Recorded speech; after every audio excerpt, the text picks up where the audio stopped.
कोशी नदी अचानक से उफान पर आई और देखते ही देखते कई इलाकों में जल प्रलय जैसे हालात बन गए। तेज बहाव अपने साथ सड़कें, पुल और घरों का मलबा भी बहा ले गया। इस भीषण त्रासदी में बड़ी संख्या में लोगों के लापता होने की खबर है।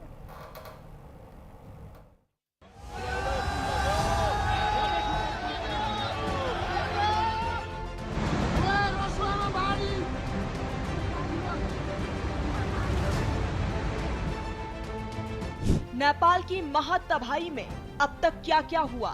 चीन से आए जल प्रलय ने नेपाल में मचाई भारी तबाही।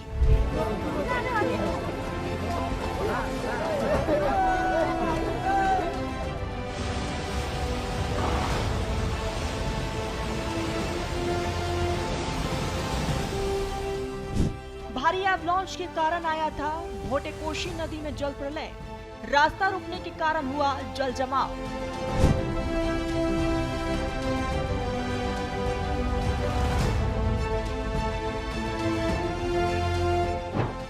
इसरो ने जारी की नेपाल में तबाही की सैटेलाइट इमेज।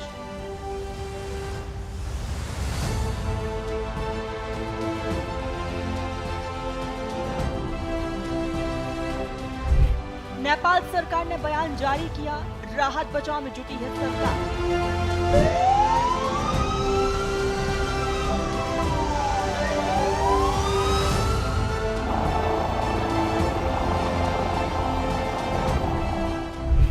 नेपाल की महा तबाही में करीब 1000 लोग अब भी लापता।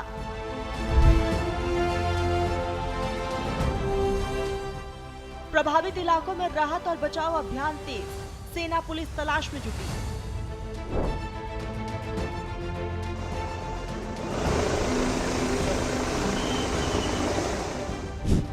लापता लोगों में से 100 भारतीय मिल गए। तमिलनाडु के 21 लोग बचाए गए।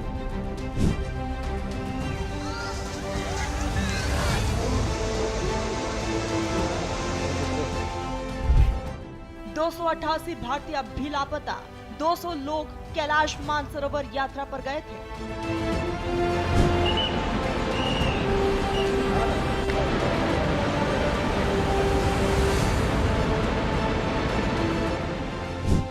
तबाही में केरल के 53 लोग फंसे, नेटवर्क नहीं मिल रहा।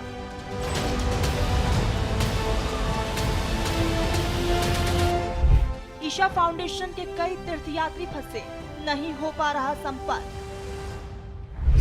हमारा एक ग्रुप है, हमारे इस साल हमारे 21 ग्रुप हैं जो कैलाश मानसरोवर जा रहे हैं। उनमें से हमारे काफी लोग हैं जो यात्रा खत्म कर चुके हैं, उनकी सफलपूर्वक खत्म कर चुके हैं, और कुछ हैं जो उनकी यात्रा चल रही है। कुछ लोग हैं जो अभी यात्रा शुरू करने वाले थे। तो ये एक हमारा ग्रुप था जो यात्रा खत्म कर चुका था और आज सुबह तिब्बत से इमिग्रेशन खत्म करके वापस काठमांडू जा रहा था। तो हमारे 77 लोग थे। भारत सरकार ने जारी किए नेपाल में भारतीय दूतावास के आपात नंबर।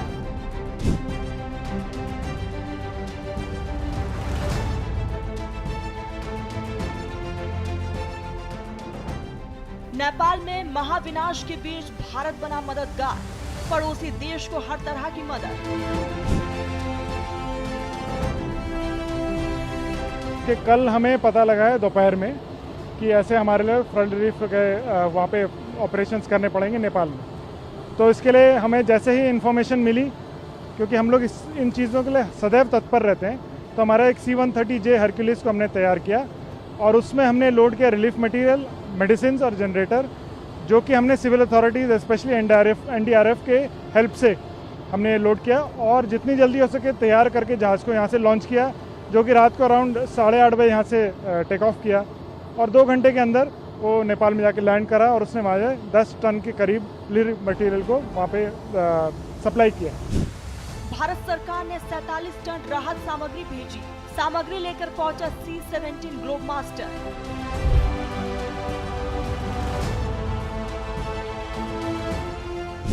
दो खेप में भेजी गई राहत सामग्री, पहले 10 टन फिर 37 टन राहत सामग्री भेजी।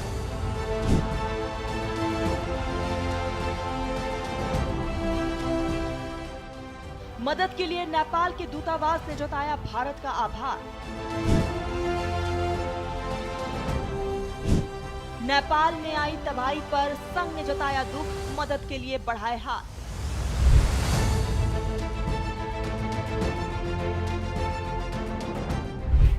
नेपाल की मदद के लिए आगे आए दुनिया के कई देश।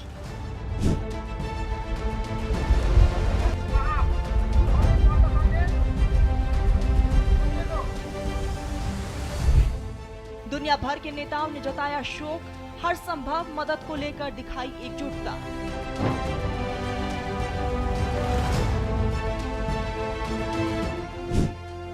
कस्टम अधिकारी ने बताया पानी की 100 मीटर ऊंची लहर ने सब कुछ किया तबाह।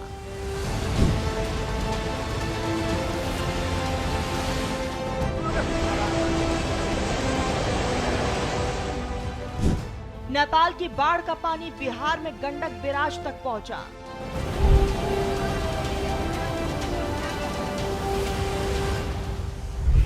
बिहार के साथ यूपी में भी अलर्ट, नदियों के किनारे लोगों को हटाया गया।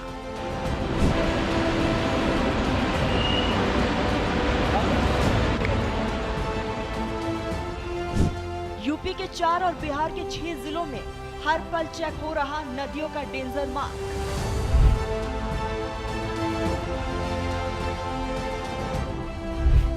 हालात पर यूपी के सीएम योगी की नजर, महाराजगंज, गोरखपुर, सिद्धार्थनगर और कुशीनगर में हाई अलर्ट।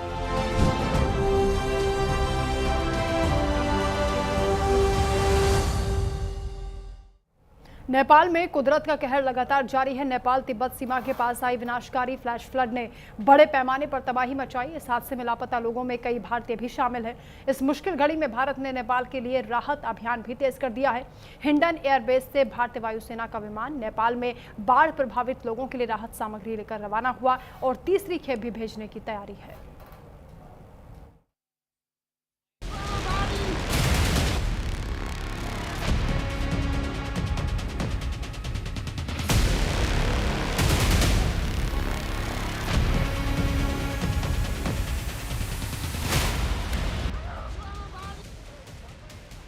नेपाल में आई तबाही की तस्वीरें दिल दहला देने वाली है।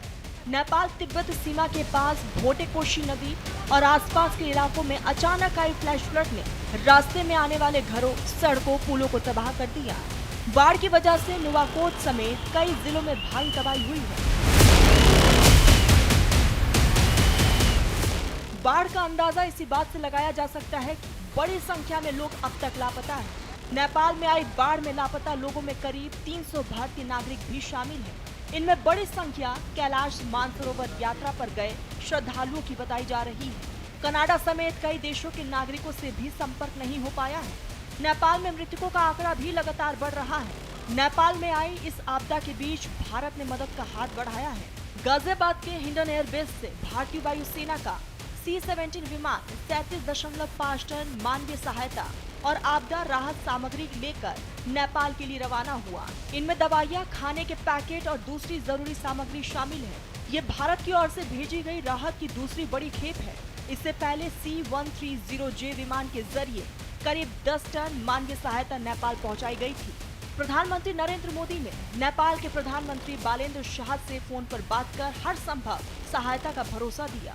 भारत की तरफ से नेपाल को ये भी आश्वासन दिया गया है कि राहत और बचाव के लिए जरूरी मदद आगे भी जारी रहेगी। भारतीय वायुसेना के C-17 और C-130J विमानों के जरिए अतिरिक्त राहत सामग्री भेजी जा रही है।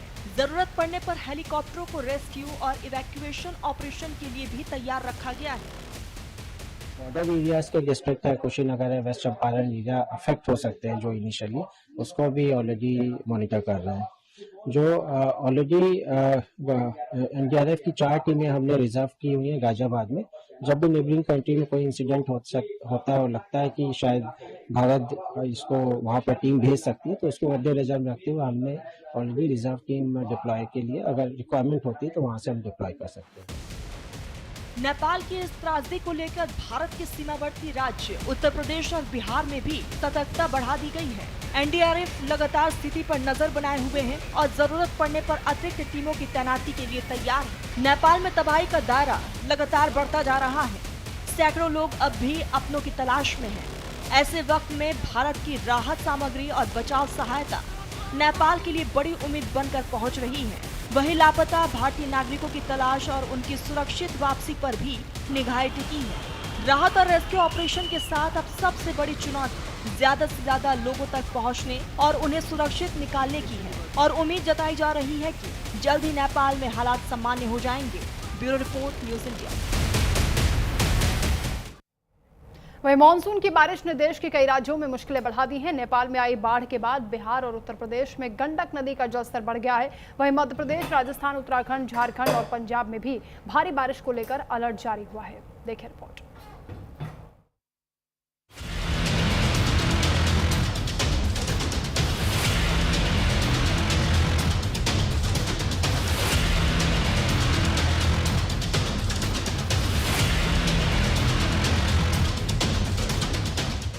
यूपी में भी नेपाल से आने वाले पानी को लेकर प्रशासन अलर्ट मोड पर है।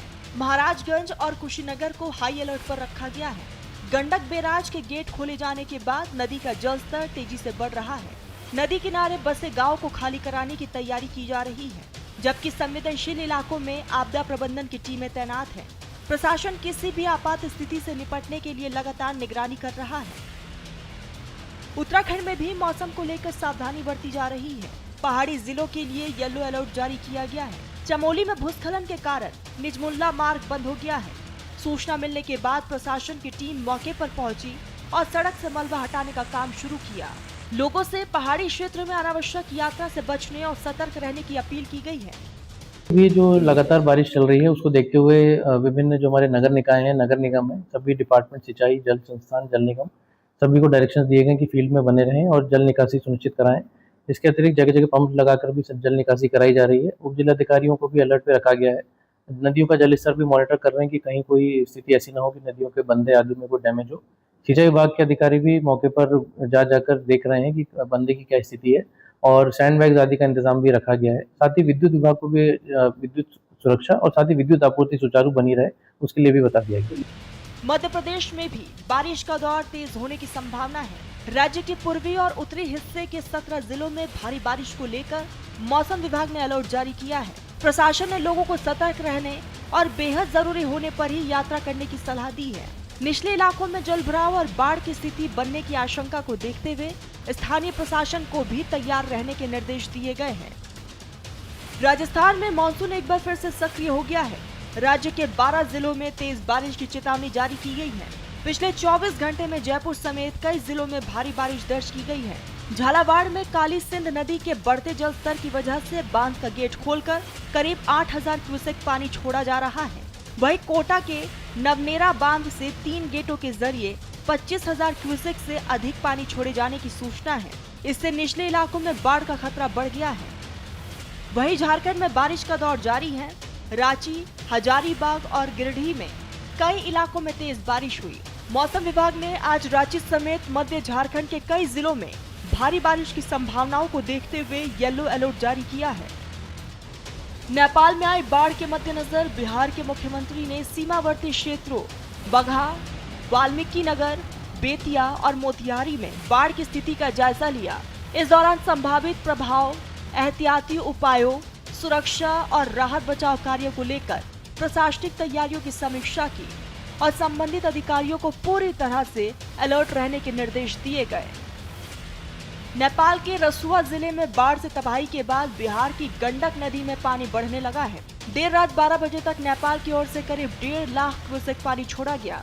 इसकी वजह से बगहा स्थित गंडक बैराज के 36 गेट खोल दिए गए हैं। राज्य सरकार की तरफ से संवेदनशील इलाकों में आपदा प्रबंधन टीम की तैनाती की गई है। नेपाल की त्रासदी के बाद कहीं न कहीं बिहार पूरी तरह से अलर्ट मोड में है। ऐसे में अभी हम फिलहाल जो है गंगा नदी के किनारे खड़े हैं और गंगा नदी के किनारे की तस्वीर आप देखिए कितनी भयावह जो है स्थिति हो गई है। जो पुल है उत्तर बिहार से दक्षिण बिहार को जोड़ने वाला पुल, वो स्थिति देखिए कितना जो पिलर है उसका वो पानी कहाँ तक आ चुका है। जरा इधर नज़दीक की अगर हम नज़दीक की ओर झाँके तो देखिए पिलर जो है, पिलर पानी का जलस्तर लगातार जो है बढ़ रहा है। हालांकि गंगा जो है खतरे के निशान से ऊपर बह रही है और आप देखिए फिलहाल जो है स्थिति सामान्य बनी हुई है। गंडक में जो आशा और उम्मीद थे। नेपाल में आई बाढ़ के बाद बिहार और उत्तर प्रदेश तक नदियों के बढ़ते जलस्तर ने चिंता बढ़ा दी है, जबकि मध्य और उत्तर भारत के कई राज्यों में भारी बारिश का अलर्ट है। ऐसे में प्रशासन की नजर संवेदनशील इलाकों पर है और लोगों से मौसम और स्थानीय प्रशासन की एडवाइजरी का पालन करने की अपील की जा रही है। Bureau report, news India. चलिए इसी के साथ फिलहाल इस बुलेटिन में इतना ही। आगे भी खबरों का सिलसिला जारी है, आप देखते रहिए न्यूज़ इंडिया।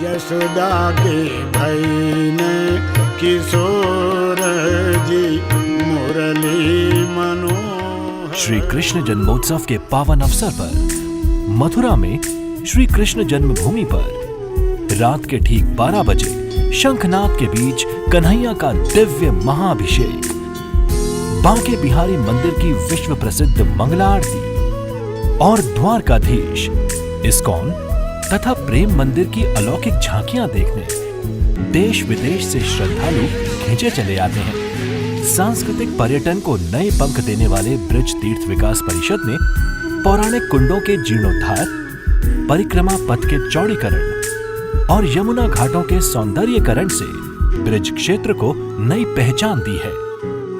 तो आप भी इस जन्माष्टमी ब्रज में पधारिए और भगवान श्री कृष्ण की भक्ति में रम जाइए।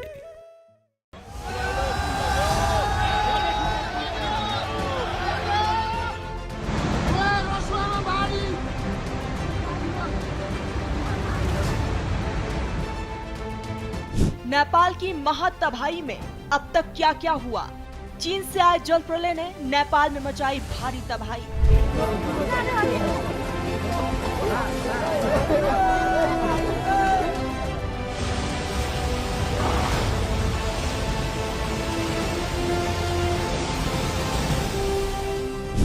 भारी एवलांच के कारण आया था भोटेकोशी नदी में जल प्रलय। रास्ता रुकने के कारण हुआ जल जमाव।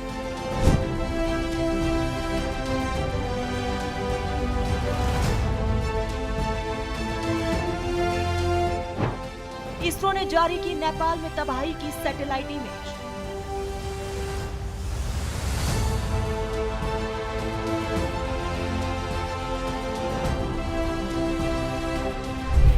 नेपाल सरकार ने बयान जारी किया, राहत बचाव में जुटी है सरकार।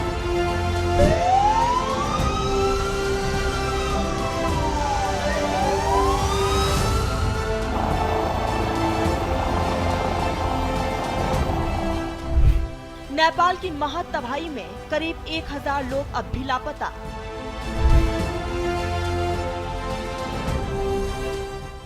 प्रभावित इलाकों में राहत और बचाव अभियान तेज, सेना पुलिस तलाश में जुटी।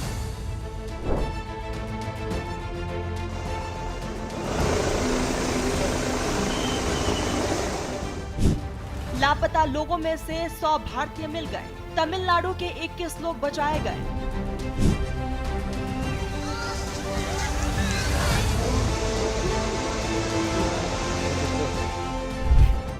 288 भारतीय अब भी लापता। 200 लोग कैलाश मानसरोवर यात्रा पर गए थे।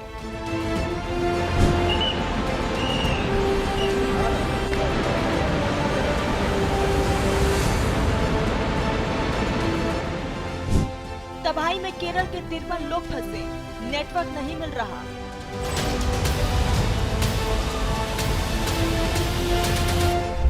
ईशा फाउंडेशन के कई तीर्थयात्री फंसे, नहीं हो पा रहा संपर्क। हमारा एक ग्रुप है, इस साल हमारे 21 ग्रुप हैं जो कैलाश मानसरोवर जा रहे हैं। उनमें से हमारे काफी लोग हैं जो यात्रा खत्म कर चुके हैं, उनकी सफलपूर्वता खत्म कर चुके हैं, और कुछ हैं जो उनकी यात्रा चल रही है। कुछ लोग हैं जो अभी यात्रा शुरू करने वाले थे। तो ये एक हमारा ग्रुप था जो यात्रा खत्म कर चुका था और आज सुबह तिब्बत से इमिग्रेशन खत्म करके वापस काठमांडू जा रहा था। तो हमारे 77 लोग थे। भारत सरकार ने जारी किए नेपाल में भारतीय दूतावास के आपात नंबर।